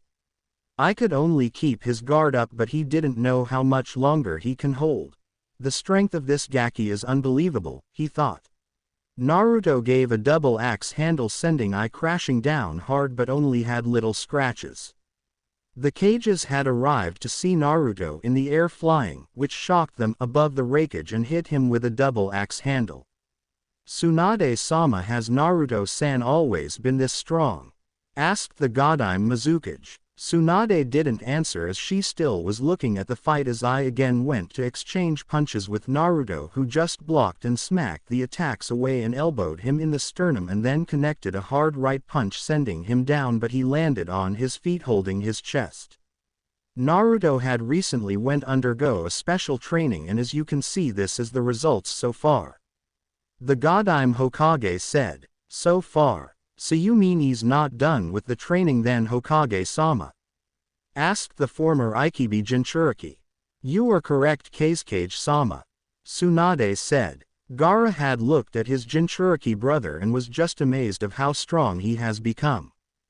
Disrespectful Gaki, scowled the Tsuchikage. Naruto smacked one of Ai's punch retaliate with his own punches and spun, delivering a dropkick to the chest sending him back, but Naruto appeared behind, kicking him, then appeared in front of him unleashing a fury of punches to the face and grabbed his arm and swung him around, throwing him to the ground. The Raikage looked up and saw the white-hair Saiyan. He only had one chance at this. With one last attempt he pushed more chakra into his armor and vanished. Naruto, having no time, was kneed in the gut, making him hunch, and was picked up power bomb position by Ai. "This is the end," shouted the Raikage as the both came down. "Liger bomb," shouted Ai as the two were covered in lightning, and as they came down a huge explosion was made, making a shockwave. The Hokage couldn't see due to the smoke, but once clearing up it showed a big crater and saw the Raikage holding the power down Saiyan in a powerbomb landing position. Tsunade was worried and fearing for the worse. I pushed the Saiyan away. He sighed as he got up, walking away, but something didn't feel right. He looked back, which was a mistake. Naruto was now in MSSJ2 in front of Ai, giving a cold glare. I had enough and punched him the gut, but it had no effect. Naruto grabbed the arm, tightening the grip and moving it from his stomach, and delivered a punch of his own to the Raikage's stomach, making him fall on one knee, coughing violently, and chopped him in the neck, causing Ai to be wide-eyed, and then eyes rolled back as he was knocked out. End AMV. Naruto powered down and saw the Black Lightning user jump besides his leader and glared at him. "Enough!" shouted an authority voice from Mifune, the samurai general. Darui hesitated but did what was told. He was joined by C, who helped picked up their leader and getting out the crater, while Naruto just flied out and landed, seeing Tsunade looking annoyed, and he gave a sheepishly smile. "Surprise." He smiled goofy. Naruto along with Tsunade had returned from the 5-cage meeting as it was decided that they would form an alliance to fight against Madara. Right now we find Naruto in the Hokage office in front of her, who stood behind her desk in her seat with her fingers interlocked. "You said there's something important to tell me?" he asked, and saw her going Hokage mode. "Yes, I did, but before I tell, you have to promise me to stay calm," she said, which confused him. Okay, what's this about?" he asked. Tsunade took a deep breath and spoke. "First, it's time to tell you about your parents." Naruto's eyes went wide. "Your parents were strong shinobi, especially your father. He was a hero to Konohagakure, and so was your mother. Her name was Kushina Uzumaki, and she was the second Jinchuriki of the Kyuubi." Naruto's mouth dropped a little in shock. "She came here from her homeland Uzushiogakure before it was destroyed." Naruto had small tears running down his cheek and wiped it away and nodded for her to continue. "Your mother was like you when she was your age. She was brash, loudmouth, but a great shinobi." Tsunade chuckled, making him laugh a little. "As for your father, he was Minato Namikaze, better known as the Yondaime Hokage," she revealed. Naruto felt his brain going to overload as he heard who his father was, but at the same time smacked himself for not realizing it sooner, as that old bastard the Tsuchikage called him out. He felt two feelings, anger and happiness. Angry his father had turned him to a Jinchuriki but had understood why he did it. He was happy that his father was the hero he had always idolized since childhood. "Now that you know them, there's more you should know. About the night you were born," Tsunade said, drawing the Saiyan's attention as he never heard much about that night. All he knew, it was the day the Kyuubi attacked. I had looked over sensei files and found something interesting. She pulled out the folder and opened it. Your mother was taken outside of Konohagakure for safety as she was giving birth, which would weaken her seal. Minato and sensei's wife along with her assistants were the only ones that were with her. As you were born, an orange spiral masked man killed the nurses and kidnapped you. Naruto froze as he remembered Madara's appearance. He clenched, gripping his chair as it cracked and a purple aura was radiating off him. Tsunade herself, for the first time since her battle years ago against the fiercest shinobi the late Hanzo the Salamander, she felt fear. Realizing Tsunade was shaking a tiny bit, he closed his eyes, remembering his lessons with Whis. The purple aura had disappeared and gave an apologetic look. He was good. For now. She cleared her throat and focused back. From what it also said was that your dad managed to take you back, but the bastard took your mother, where he then ripped the Kyuubi out of her and controlled it with a Sharingan. Naruto blood boiled as he couldn't believe he was face to face with his mother's murderer. Your father fought the man and managed to break the control over the Kyuubi, and you know the rest. He had to seal it into me. Naruto concluded, making Tsunade nod, confirming it. He now had fully understood why his father did what he did, but something made him curious. Wait, what about Dad's family? He asked. Minato was an orphan as far as his file said until he was adopted by a civilian woman named Kira Namikaze. Tsunade said. Meanwhile he was in his thoughts thinking that his dad was possibly a Saiyan. It all added up. He has to remember to ask Whis about more history of the majestic Saiyans. What's this? He heard confusion from Tsunade which broke his thinking. She pulled out an envelope and recognized her sensei clan symbol. She took out a letter. Dear Tsunade, if you're reading this, then that means you're Godime Hokage.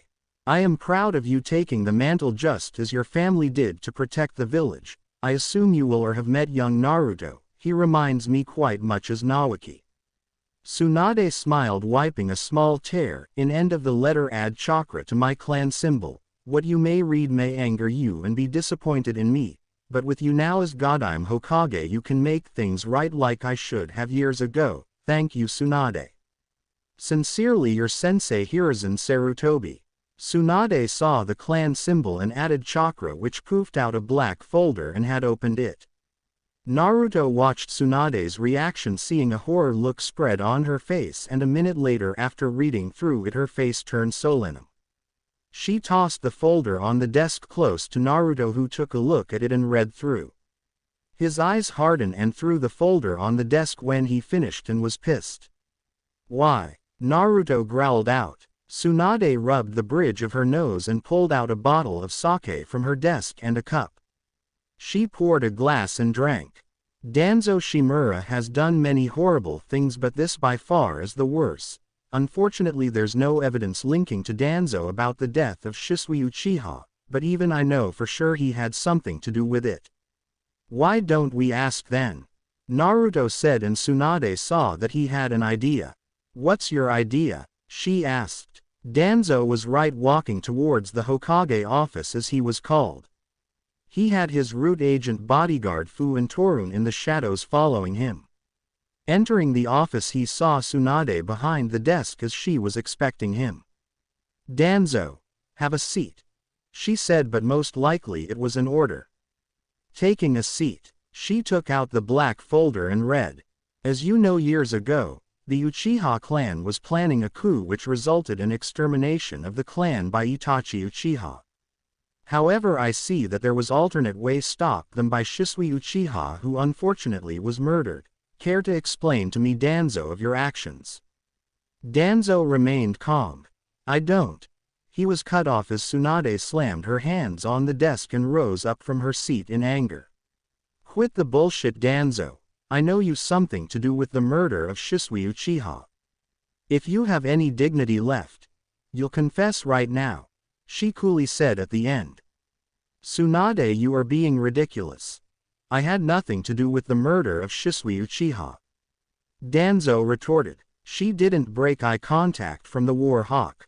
What do you say to this, Naruto?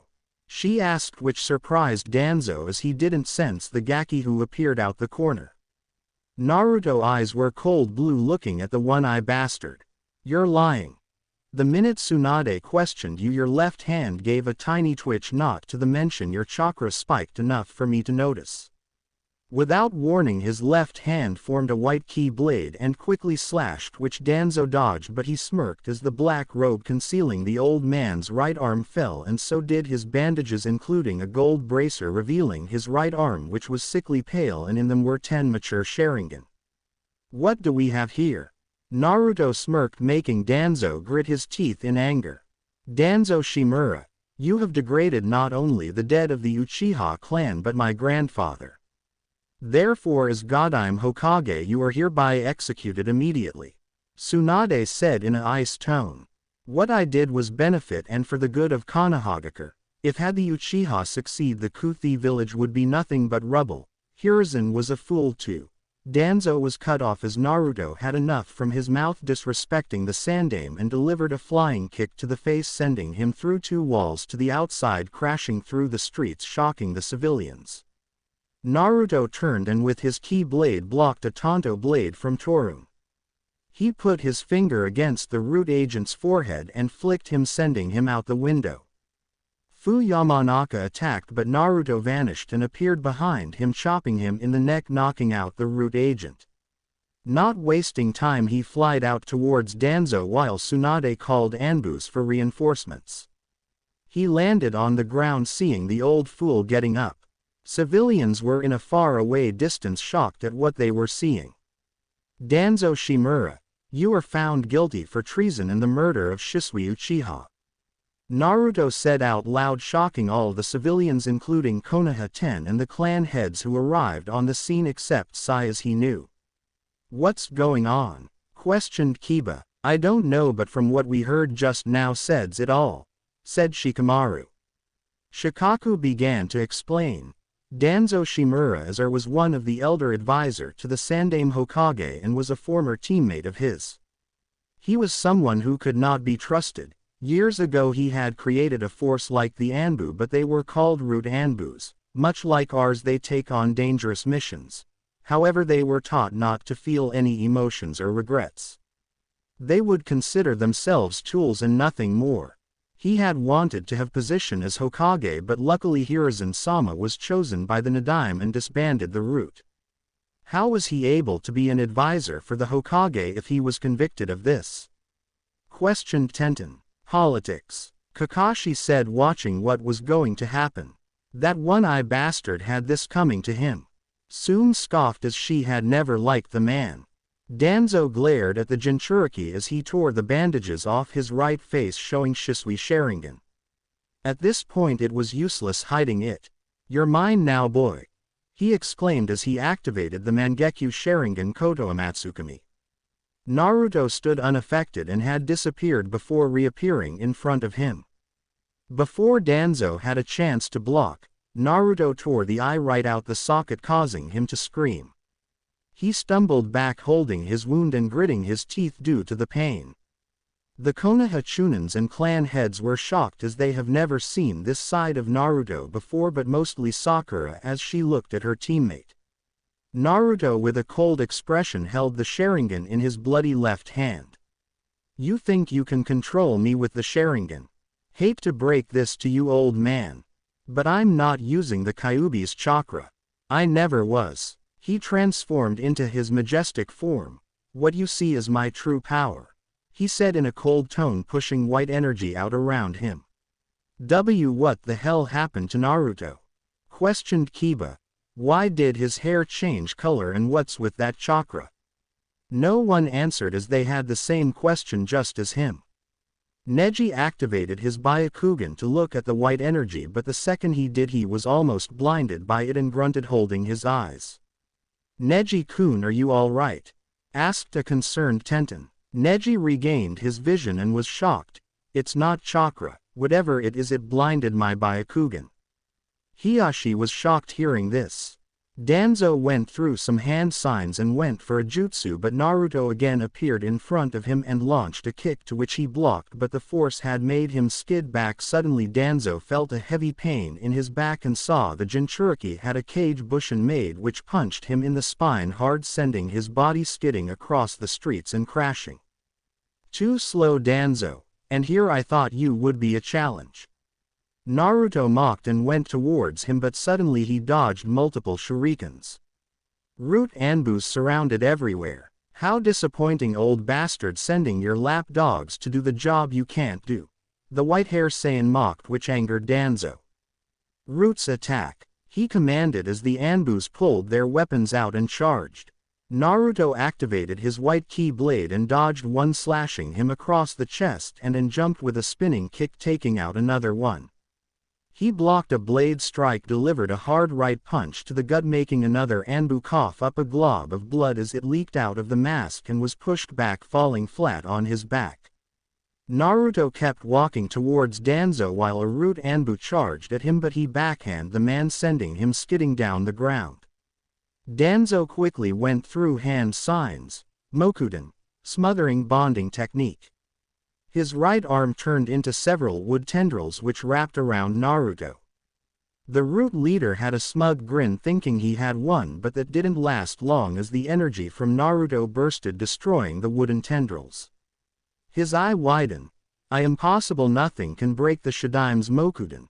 Konohagakure Anbus arrived and Konoha 11 including the clan heads joined the battle against the root agents. Naruto with a grin kept walking towards the cripple bastard. Danzo again went through hand signs, futon, vacuum blade. He blew a gust of sharp wind. Naruto coated his right hand with his white key energy and cocked it back, giving a hard punch, destroying the attack. My turn, Naruto said as flew towards him, launching a fury of punches connecting the body and face. He gave an uppercut, sending him high in the air, and appeared up above him, hitting a axe kick, sending Danzo crashing deep into the ground, causing a big impact. Once he was on the ground, the dust had settled and there was a small crater but no body. Sakura saw Danzo behind her teammate. Naruto-kun, behind you, she called out. Danzo was forced to use Izanagi, which angered him. He appeared behind the Saiyan, preparing to end the brat's life, and stabbed him, or at least tried to, but he grabbed the tip of the tanto and broke the blade. He connected a knee to the stomach and a punch to the jaw, sending the cripple crashing through the streets. He struggled as he got up while blood leaked from his mouth and glared at the Jinchuriki. Naruto observed him and saw one of his Sharingan gone. I see. So those Sharingan have some kind of ability to prevent you from dying, but you lose one every time you use it. Am I right? Naruto asked and got his answer, seeing the bastard frown. I'll take that as a yes. He activated his Ki blade in his right hand, which transformed into a tall scythe and twirled it around, then pointing at him. Danzo went through hand signs. Futon. Great breakthrough. He drew his head back and blasted a large gust of wind towards Naruto, who pulled the scythe back and gave a huge slash, sending a razor key energy line cutting through the gust, leaving him unharmed. He proceeded to attack, swinging the scythe around, which Danzo was barely dodging but was caught off when he felt a sold kick to his face. Naruto swung the scythe, using the blunt side to hit the side of Danzo's head, but he substituted. Waiting patiently, he didn't move until he felt the energy behind him and swung the scythe, which stabbed into Danzo's chest. He coughed up blood, but he then started to dissolve like a mirage and soon appeared a few feet away, but was panting as he could feel his chakra low, since using Izanagi takes a lot, not to mention using the Mokuden. Naruto could tell Danzo was getting tired, so he decided to end this already.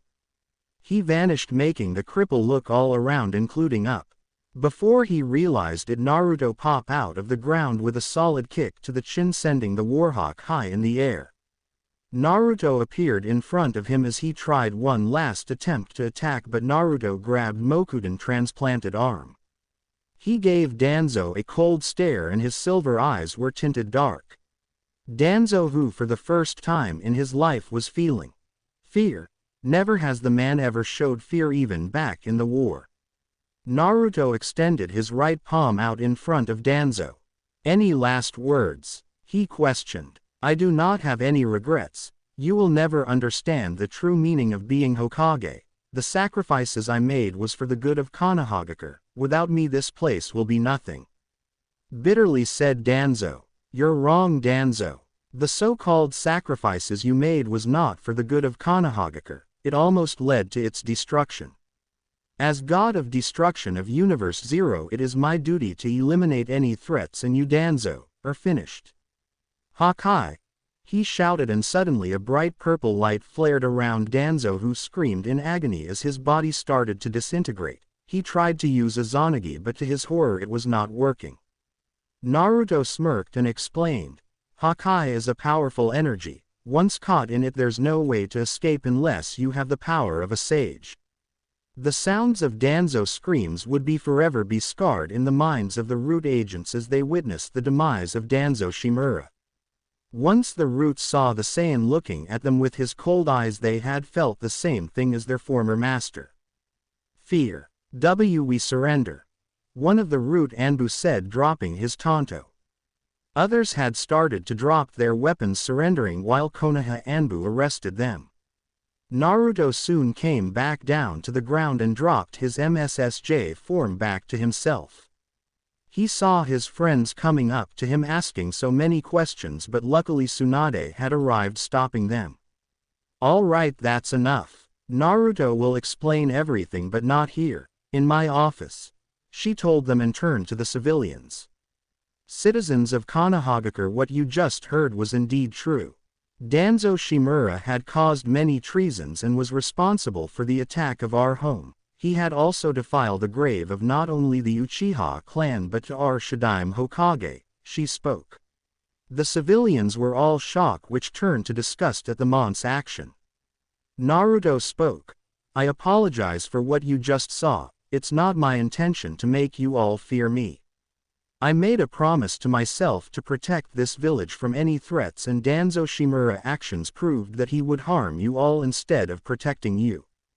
But as long as I breathe, I, Naruto Uzumaki Namikaze, will protect you all, even if it costs my life.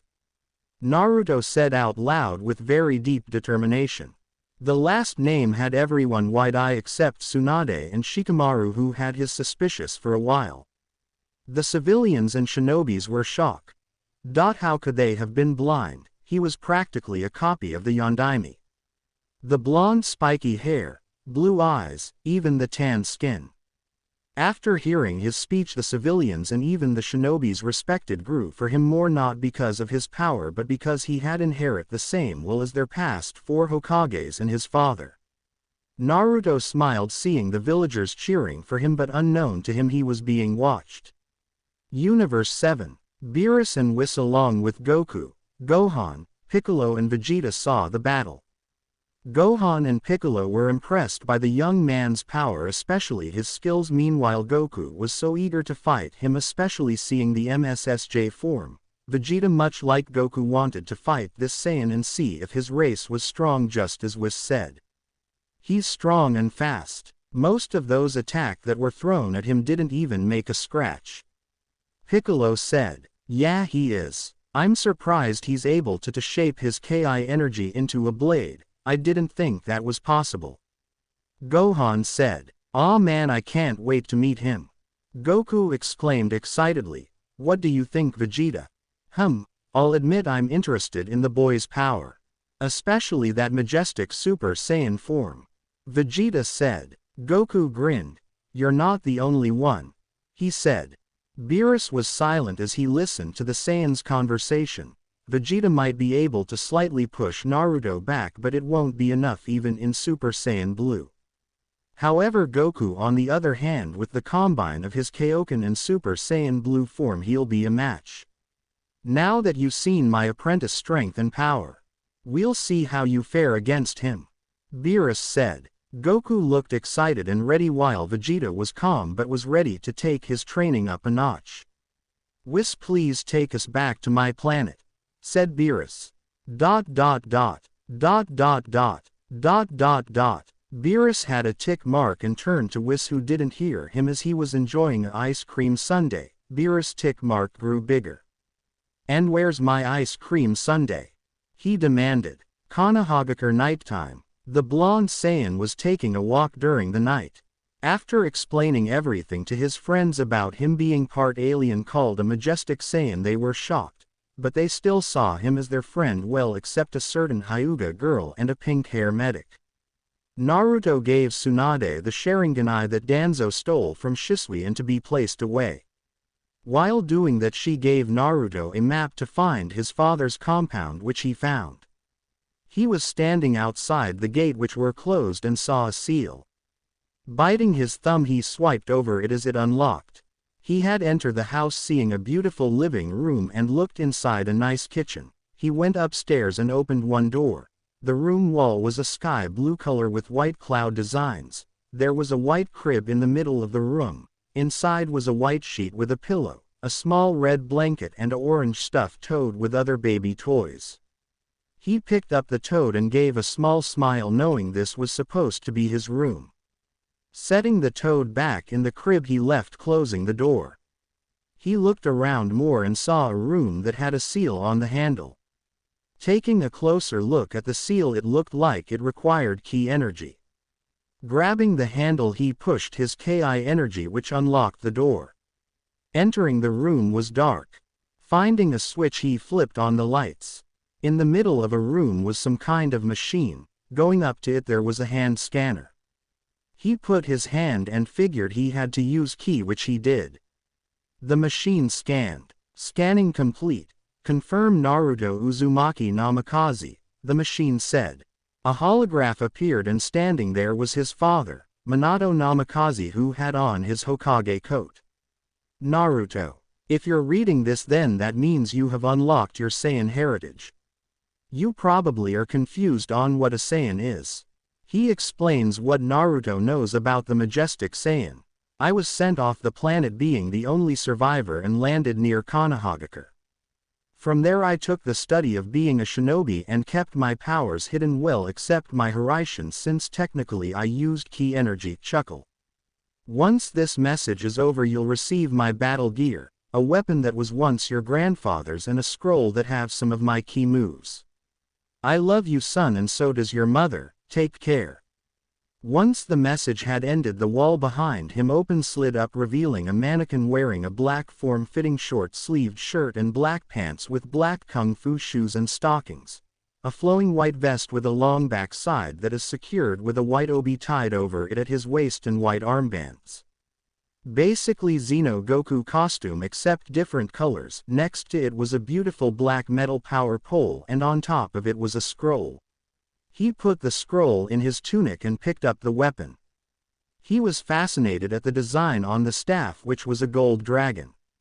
It seemed really light. He twirled it and did a few tricks. He stopped and looked at the weapon again with a smile. He looked closer at his old man's gear and felt the fabric of the vest. Mom, Dad, I'll make you proud, he said to himself. He put the clothes away in a scroll. He's gotta remember to thank Fukasaku-sama for teaching him Fuinjutsu, it really comes in handy. He then took out 2 empty scrolls, writing something in them. Once finished, he slung the power staff behind him and put the scrolls in his orange sleeveless tunic. He then set everything the way it was and left the room, locking it. As he was about to leave, he turned to see a picture of his father hugging a beautiful red-headed woman from behind. What stood out was her bulged stomach. This must have been his mother. Picking up the picture, he traced her face and gave a smile. He set the picture down and left his home. Locking the gates, he turned to face his first sensei, Kakashi. Hey Kakashi-sensei, what's up? Asked the Saiyan. Just wanna to speak with you if you don't mind. The masked shinobi said. Sure, Naruto said as they walked. 5 minutes passed by. How you holding up? Kakashi said. Good.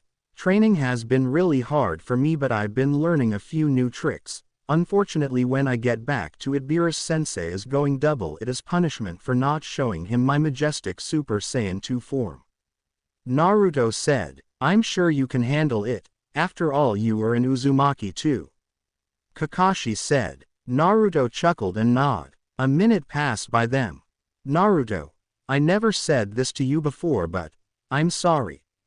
For not being the proper sensei to you or Sakura. I was so focused on Sasuke to try to make him stay in the village, but when I found out he used my move against you, I knew he was a lost cause. Even now, attacking the 5 cages has made him an international criminal, and he almost killed Sakura. He's beyond hope. Naruto was quiet as he continued listening to his sensei. The day I wanted to train and make it up to you, you had already departed with Jiraiya. From there I had thought you wouldn't need me anymore, but I didn't give up. I promised to your father I would make it up to you. That's why I trained you for your wind element. Yeah, I remember that. Be honest with you, I was angry at first when I left with Ero Sennin, but years went by and I started to mature more. Well, maybe half. Naruto scratched the back of his head laughing. But I have to admit, if it wasn't for your help and Asuma Sensei's, I wouldn't be able to finish something my father couldn't with the Rasengan. I know he'd be proud now. Kakashi nodded. Yeah, he would. So when do you leave? Before the shinobi Saiyan spoke, appeared in front of them were Whis and Beerus. Speak of the devil, said Naruto. You put on quite a show against that Danzo man. Beerus commented and noticed the power staff around his apprentice's back. You were watching, Naruto said in surprise. Oh yes, even Goku and Vegeta did too. Seeing your power has them itching for a fight against you, which is a common for Saiyan, of course, said Whis. So are you ready? Questioned Beerus. Naruto nodded but paused. Hold on. He took out 2 scrolls and looked at Kakashi. Please give one to Sakura and Hinata. Tell Ba-chan I'll see her again soon. He handed him the scrolls. Kakashi nodded as he took them.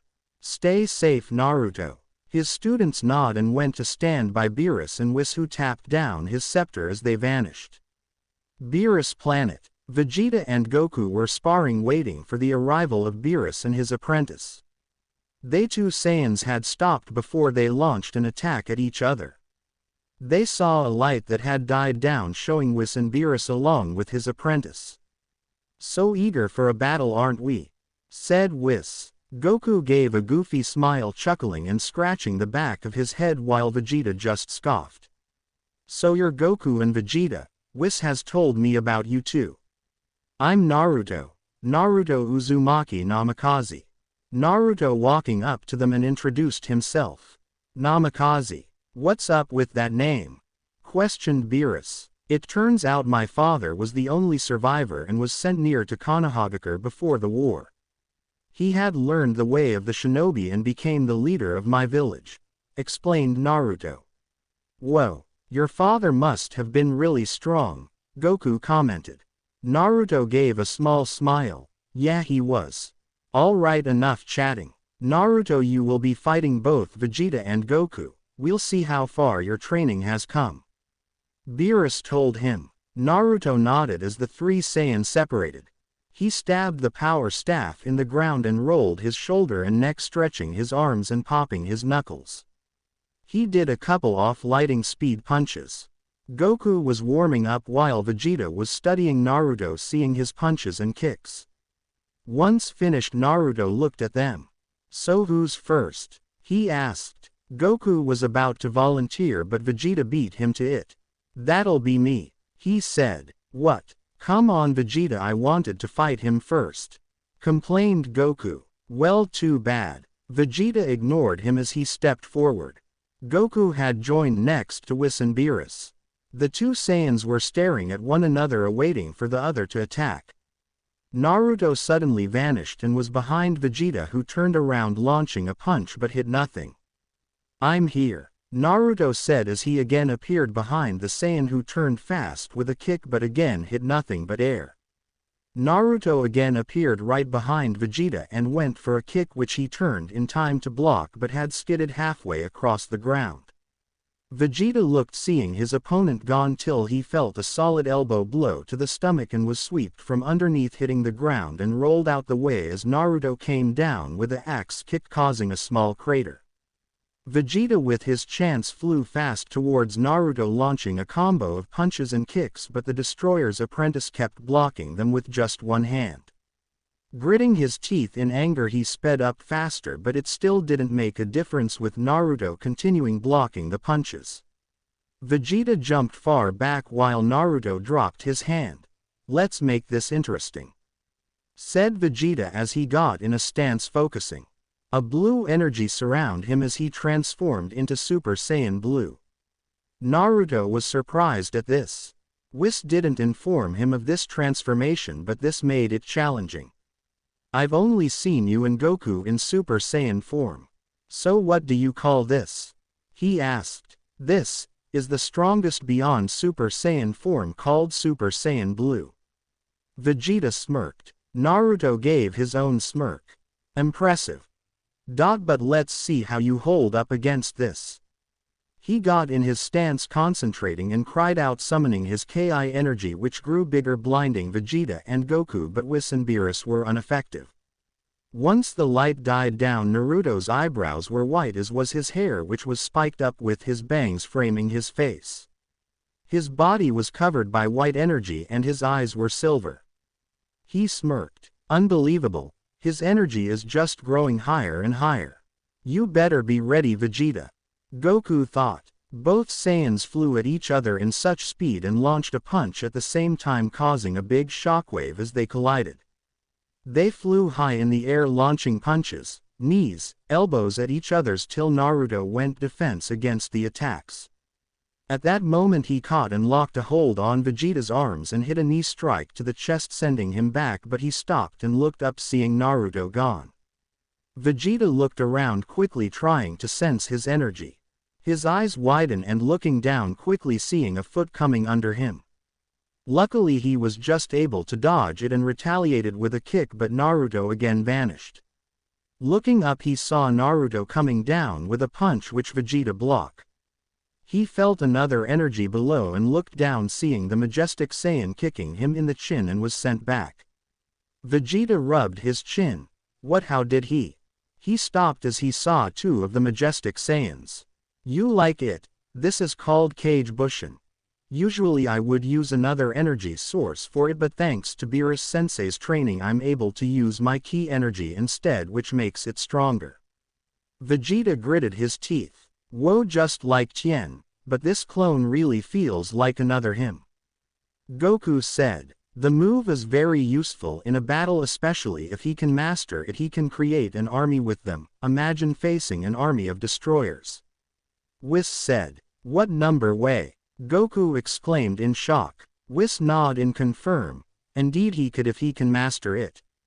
Vegeta now knows he's in a tight situation, and he hasn't managed to land a single blow, but Naruto has, Beerus said. "And by the looks of it, Vegeta is getting frustrated," Whis pointed out. "Then that will be his downfall," Beerus said. Both Saiyans were staring at one another. "Even in my Super Saiyan Blue form he's still faster than me. So this the power of a majestic Saiyan. I'll have to give everything I got."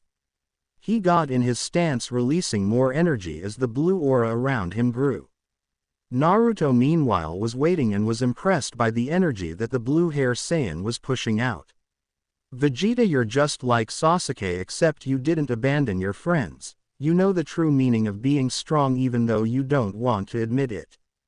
Vegeta vanished, appearing right behind Naruto, who turned and caught the punch, retaliating with a punch of his own, but Vegeta caught it. Blue and white energy clashed against each other for dominance. Both had the same thoughts as their knees clashed, then punches and kicks making small shockwaves. "Whoa, look at them go at it. It's been a while since I saw someone push Vegeta this far, well except us," Goku said. "Seems Vegeta has managed to control his anger," Whis said with impression. "Vegeta has learned from mistakes thanks to his anger, but now seeing this power it will keep him focused." Beerus, Naruto and Vegeta jumped far back, charging their Ki. Final flash. Vegeta blasted a huge yellow Ki energy. Majestic spiral wave. Naruto blasted a white spiral stream of energy. Both attacks collided and were pushing one another back. Vegeta grit his teeth, adding more ki into his attack while Naruto did the same. Vegeta, you truly are a warrior, but I'm afraid this is the end. Naruto said, transforming into his MSSJ2, and the attack became more powerful and overwhelmed Vegeta's attack, pushing it back. Vegeta was pushing his Ki into his attack as much as he can, but unfortunately it wasn't enough and soon was consumed by the attack, causing bright light blinding Goku. Once it died down, Vegeta was on the ground as his armor was torn in half and suffered some bruises, but all in all he was knocked out. Goku ran to check on Vegeta while Whis and Beerus talked. It seems you were right, my lord. Vegeta managed to push Naruto back and even have him go Majestic Super Saiyan 2. I had thought for sure Goku would be the one, the angel said. Naruto only used a fracture of it against Vegeta. Now it's Goku's turn, said Beerus as Goku set Vegeta by him and Whis, who went to heal the Saiyan. Naruto dropped his MSSJ2 form into his regular majestic form and floated down to the ground. He saw Goku walking to the opposite side.